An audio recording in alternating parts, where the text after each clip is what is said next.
falar tanto sobre chamado. Igreja, eu queria entender por que o Senhor tem falado tanto comigo para falar para vocês sobre chamado.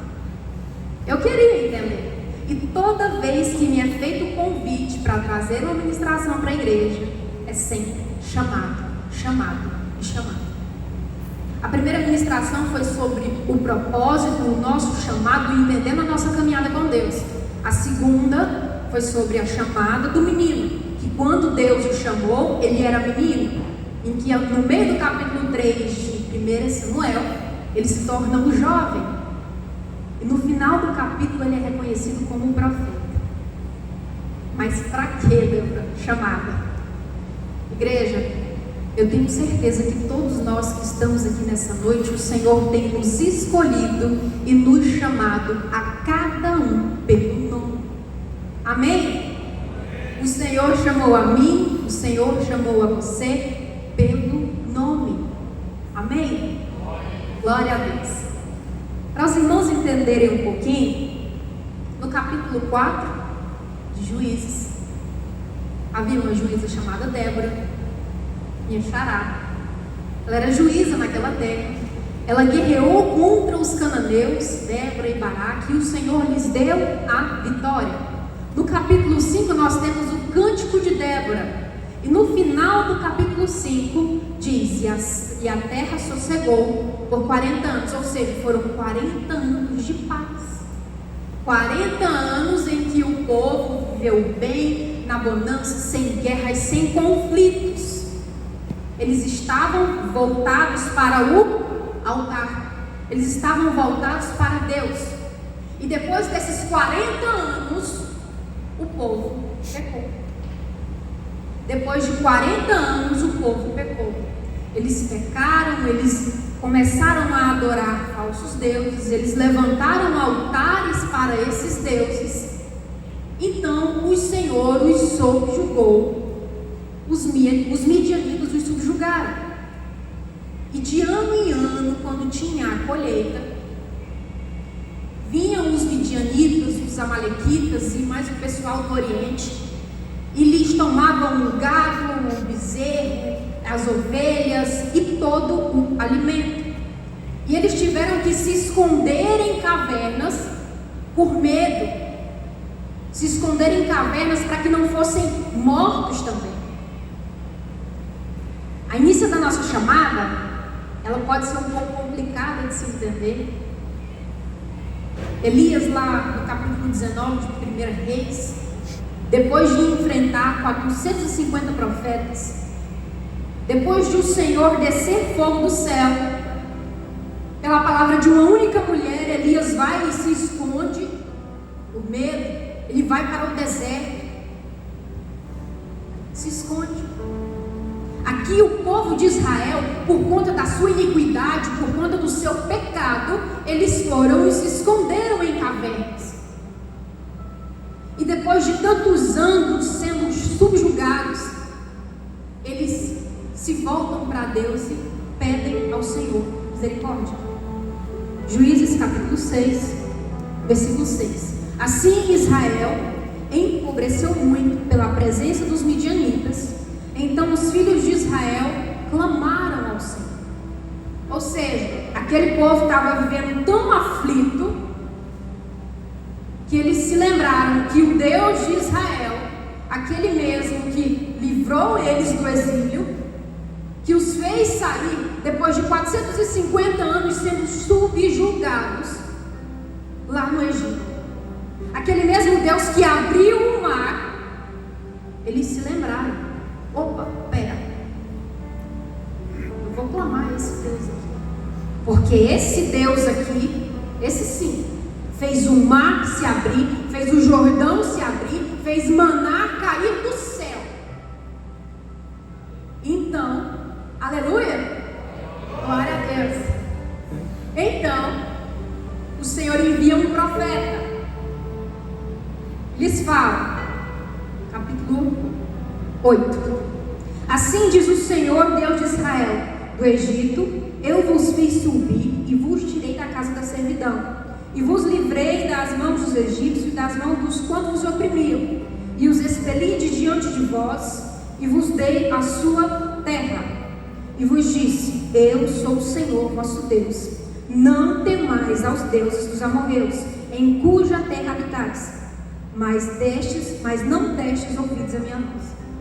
Ou seja, aquele Deus que fez obras e maravilhas, eles não deram ouvidos à voz do Senhor. Mas por conta da opressão, do medo, da miséria, eles se lembraram daquele Deus e o clamaram. Então estava um jovem, o menor da sua casa, a sua família era a mais pobre da tribo de Manassés, malhando trigo no lagar, dentro de uma caverna. O que é lagar? Lagar é o processo que se faz para... É o processo para as uvas, igreja. Então lembrar aqui, isso.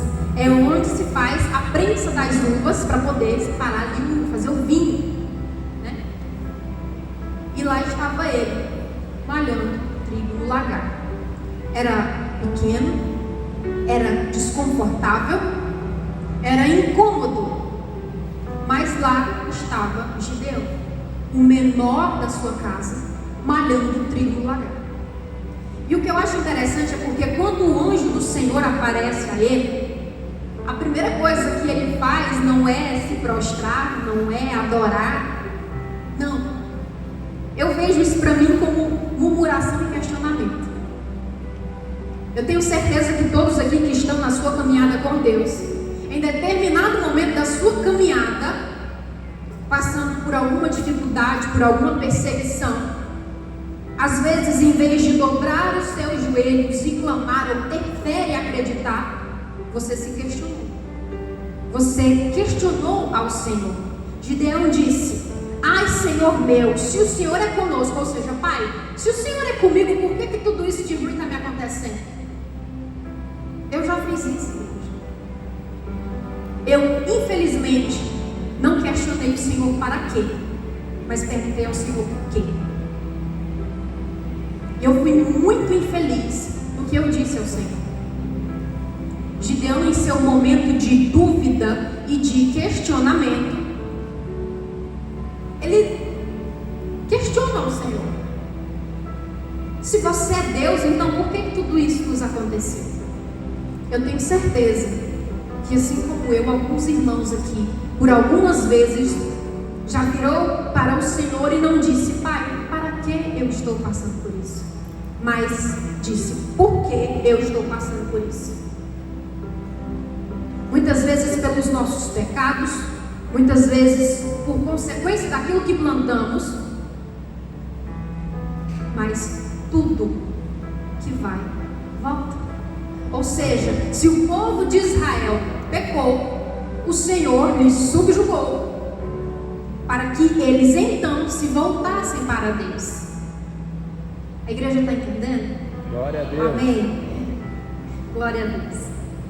Mas tá, Débora, eu não vim falar sobre o povo de Israel, sobre eles serem subjugados. Eu vim falar para você sobre o chamado, sobre entender que em determinados momentos em que nós passamos durante a nossa caminhada com Deus, são para nos provar e nos aprovar. É fácil? Não. Vida com Deus não é fácil. Fácil é vir para a igreja. É muito fácil. Mas nós temos que olhar para dentro de nós mesmos e observar e analisarmos se nós somos igreja. Vir aqui é fácil. Difícil é ser igreja. Durante a nossa caminhada com Deus, nós passamos por momentos de aflições, nós passamos por lutas, mas o que eu acho mais interessante de tudo é porque, independente de qualquer situação, o Senhor nos dá escape. Então Deus pega o menor da casa do pai, a família mais pobre daquela tribo, e levanta aquele jovem, porque ele era jovem, e o Senhor o levanta para libertar Manassés. Amém, igreja? Glória a Deus. Amém? Durante a sua chamada, durante a sua caminhada com Deus, eu tenho certeza que todos que estão aqui têm um chamado, têm um propósito. Como eu falei na ministração passada, eu falei sobre Samuel. Chamado não é só eu ter chamado para pastorear, não é só você ter chamado para tocar, para ser diácono, para ser... Não. Chamado não é só isso. Deus te chamou na profissão que você exerce, porque tudo o que é para Ele é para a honra dEle e para a glória dEle. Então isso também é a sua chamada. No seu trabalho você honra o Senhor, no seu trabalho você glorifica o Senhor. Chamada não é só eu vir aqui, eu saber pregar ou eu louvar. Não. Chamada para o reino de Deus não é só isso. Você que tem chamado, independente da sua profissão, você pode exercê-lo. Exercendo a sua chamada, sendo médico, sendo eletricista, sendo pedreiro, seja o que for, mas em tudo para a honra e para a glória do Senhor. Glória Amém? a Deus. Aleluia. Mas por que eu tenho falado tanto sobre chamado? Há um mês atrás o Senhor falou comigo o seguinte: aquilo que eu deleguei aos seus pais e eles negaram, então eu escolhi você para ser delegado a você. Aleluia. Infelizmente, os meus pais biológicos, que tinham um chamado profético sobre a vida deles, ministerial, eles renegaram aquilo, eles não quiseram. E hoje, infelizmente, estão com a vida arregaçada, bagaçada, por se dizer, porque eles disseram não para aquilo que Deus chamou. Então veio eu. Então o Senhor escolheu a mim. Débora, você escolheu essa chamada? Não. O Senhor me escolheu. E assim como eu disse na ministração passada, na vida não usamos Deus para cumprir o nosso propósito. Em vez disso, deixamos Deus nos usar para cumprir o dele. Glória a Deus. Não é a minha vontade, não é o meu querer. Eu estou aqui como instrumento. Assim como estou aqui essa noite sendo canal de bênção para a vida de vocês. A chamada de Deus sobre a nossa vida é isso. Não é eu que tive que abortar os meus sonhos para que os sonhos de Deus se cumprissem através de mim. É isso. É isso. Isso é chamado. Eu, Débora, tive que abortar os meus sonhos, porque infelizmente os meus sonhos não estavam alinhados com os sonhos de Deus. Existe uma linha muito tênue nisso. Nós temos que entender. Às vezes nós queremos ir por um caminho e o Senhor nos manda ir para outro. E se não fosse por eu entender a minha chamada, abortar os meus sonhos, porque eu entendi que eles não estavam alinhados com os sonhos de Deus para mim, porque eu estou aqui para cumprir um propósito, para o reino dele. Aleluia. Eu não estaria aqui hoje no Ministério Graça e Vida, sendo canal de bênção para a vida de vocês. Talvez se eu por um determinado momento não tivesse refletido e entendido que eu teria que viver os sonhos de Deus e não os meus, eu não estaria mais servindo ao Senhor, ou talvez eu não estaria nem viva. É forte. E é difícil você ter que abrir mão dos seus desejos, dos seus sonhos, para viver os de Deus. Mas é porque eu não quero só vir à igreja, eu quero ser igreja. Eu quero que seja Deus através de mim. Sabe por quê? Porque quando o Senhor chamou a Gideão, e ele entendeu que era realmente o Senhor quem falava com ele, depois de 2 vezes fazer prova com o Senhor, porque mesmo depois de Deus ter o chamado, ele ainda duvidava e fez prova para saber se realmente era Deus que estava falando com ele. E quando Gideão teve certeza, sim, é Deus quem me chamou, ele convocou a todos os homens da tribo e das tribos ao redor, para que que viessem para a luta, para que viessem para a batalha. E a história que todos nós conhecemos é que vieram 32 mil homens. Vieram 32. Aí o Senhor olha para aquele tanto de marmanjo e diz: tem gente demais, Gideão. Tem gente demais. Os medrosos, aqueles que estão com medo, manda tudo embora. Porque, para depois não dizer foi pela força do meu braço, não. Foi o Senhor. Glória a Deus. Glória a Deus. Então se vão 22 mil, ficam 10. Ficam 10 mil homens. Aí agora esses 10, eles vão passar pela peneira de Jeová. O Senhor diz a Gideão: Gideão, manda essa galera ir lá no rio. E aquele que lamber a água levando a mão até a boca, então esses irão para a batalha. Foram embora 9.700 homens, ficaram 300. A história que todos nós conhecemos. Gideão vai à batalha com 300 homens. Ele espera anoitecer. O Senhor lhe dá as estratégias, e conforme a ordem que Deus deu a Gideão, ele também passa essa mesma ordem para os seus homens. E em determinado momento daquela batalha, o que o Senhor faz? O Senhor confunde os midianitas e eles se matam uns aos outros. Determinado caminho que nós passamos, guerra de um lado, guerra do outro. E sabe o que o Senhor faz? Ele seca os nossos inimigos. Nós vamos aqui, ó. O Senhor é comigo, me guardando, me livrando e me protegendo. Aleluias. Porque Deus mandou para a batalha 300 homens para combater milhares, para que não fosse a força do nosso braço, mas para que nós entendêssemos que fosse o Senhor por nós. Aleluias. Entenda, nas suas batalhas você não vai ganhá-las com a força do seu braço.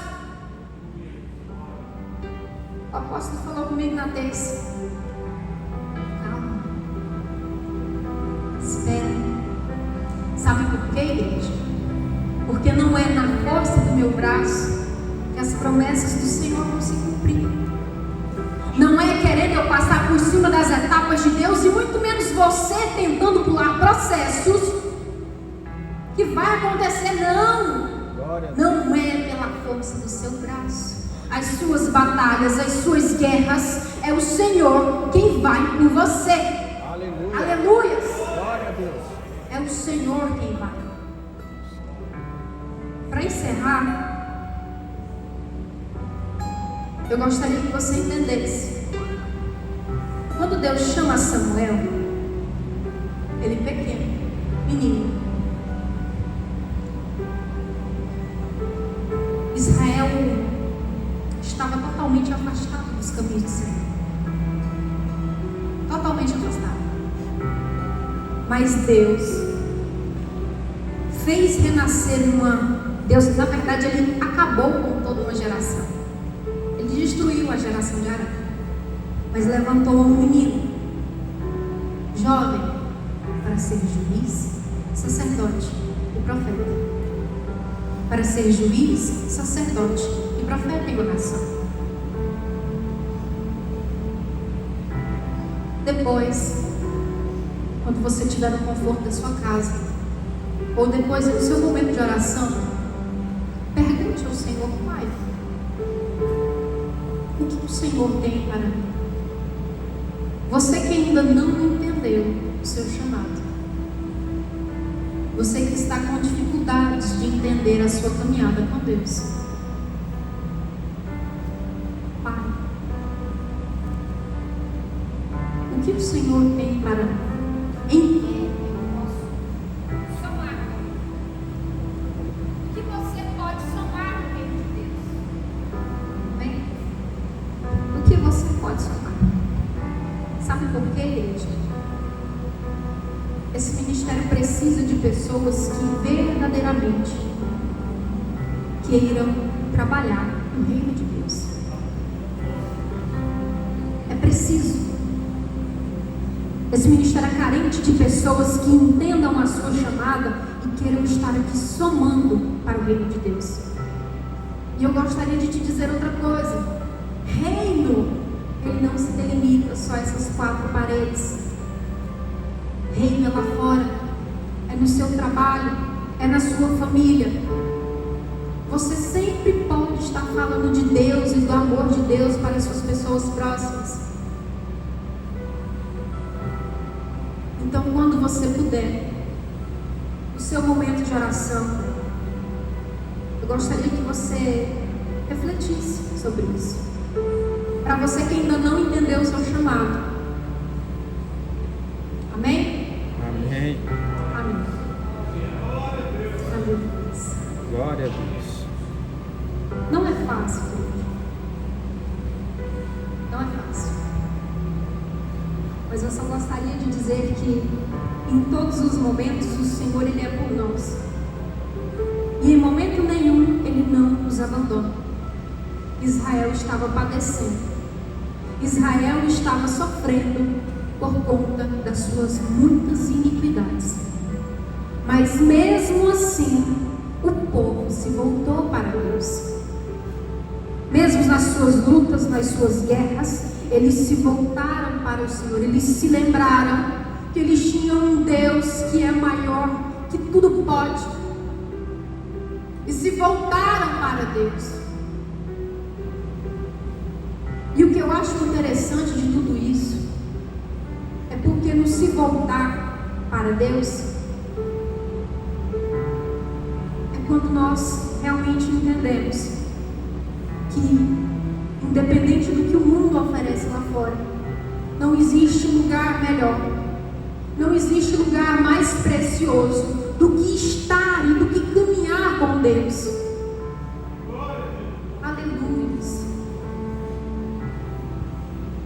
Não existe lugar melhor. Os deuses estranhos de Baal aqui não puderam fazer nada por aquele povo. Aquele Deus que eles adoravam não fizeram nada por eles. Não fizeram nada.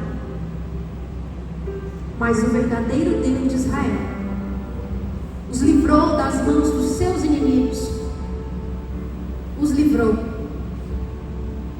E no momento de maior dificuldade, lá estava o Senhor para os livrar, para lhes dar escape e livramento. Amém? E eu creio, eu tenho firme convicção de que em todos os momentos da nossa caminhada com Deus, quando nós estamos perto dele, Ele está ao nosso lado, nos dando escape, nos dando livramento. E eu gostaria que você entendesse um pouco disso. Entendesse sobre a sua chamada, sobre aquilo que você pode estar fazendo sobre o reino de Deus. Eu queria entender por que o Senhor quer tanto que eu fale sobre chamada. Eu não sei. Todas as minhas ministrações são sobre chamado. São sobre para auxiliar vocês a entender a chamada e a caminhada de alguns homens que já estiveram aqui nessa terra, homens de Deus, heróis na fé. Mas para que você também entenda e viva a sua experiência e a sua caminhada com Deus. Amém? Amém. Antes de encerrar, se não foi cômodo, eu gostaria de estar louvando o hino. Amém? Esses dias eu estava lendo o livro de Isaías, capítulo 43, e justamente sobre isso, sobre Deus nos dar escape e livramento nos momentos de angústias e de aflições. Ele está lá para nos proteger, para nos dar livramento, porque assim como Ele disse: eu sou contigo, Gideão. Vai nessa tua força. Amém? E maior. Aleluia.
mais a tua força, pois eu sou contigo. O Senhor também diz para você essa noite: